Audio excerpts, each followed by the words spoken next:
Hello everyone, আসসালামু আলাইকুম। Welcome back to my channel. আশা করছি আপনারা সবাই অনেক ভালো আছেন। আমরাও আলহামদুলিল্লাহ ভালো আছি। তো আজকে আরও একটি ভিডিও নিয়ে আপনাদের সামনে চলে আসলাম। আর এখানে দেখুন, সারা একটি পাখির বাচ্চা দেখছে। মানে আমাদের বাসায় যে পাখির বাচ্চার বাসা হয়েছিল, সেই বাচ্চাগুলো বড় হয়ে এক একটা উড়ে চলে গেছে। তো এই বাচ্চাটাই হচ্ছে সব থেকে ছোট ছিল, যার জন্য একবার এখান থেকে ওইখানে এইভাবে উড়ে উড়ে পড়তেছে। তো এখানে দেখুন, সারা হচ্ছে বাচ্চাটাকে নিয়ে ঘুরবে। তো একটু ধরে আবার বলি যে বাচ্চাটা কষ্ট পাবে, ওর মা হচ্ছে দূরে আছে।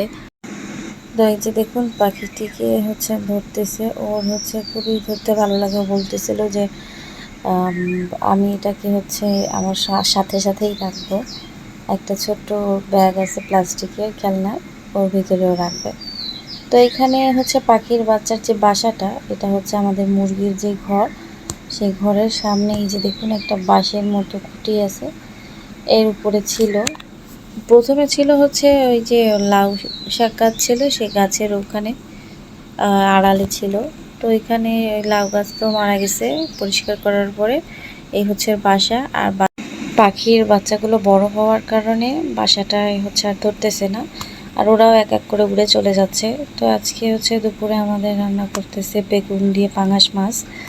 তো সারার হচ্ছে কাশি, অ্যালার্জির কাশি আছে ওর, যার জন্য হচ্ছে ওই যে ওই বেগুন খেলে আরও সমস্যা হবে, যার জন্য ওকে আমি এখানে আলাদা করে মাছ দিয়ে পটল আলু দিয়ে রান্না করে দিচ্ছি।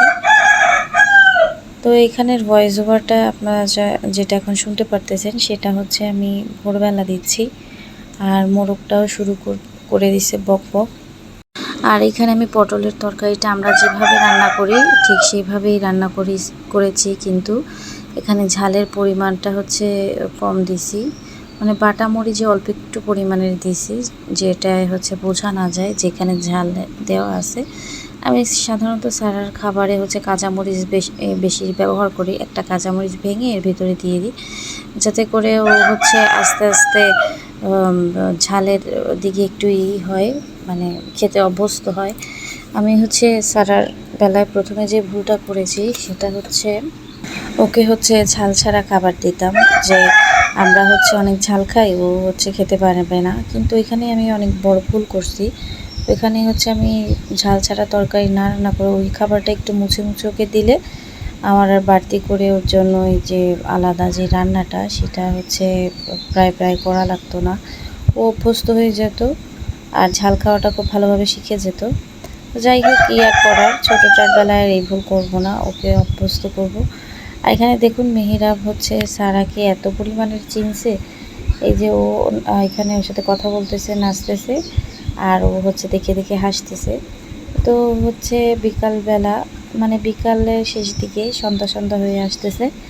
তো এখন আমি এখানে হচ্ছে ফ্রেঞ্চ ফ্রাইটা হচ্ছে ভাজবো, যার জন্য আলু লম্বা লম্বা করে এখানে কেটে নিয়ে এখানে লবণ দিয়ে সিদ্ধ করে নিয়েছি।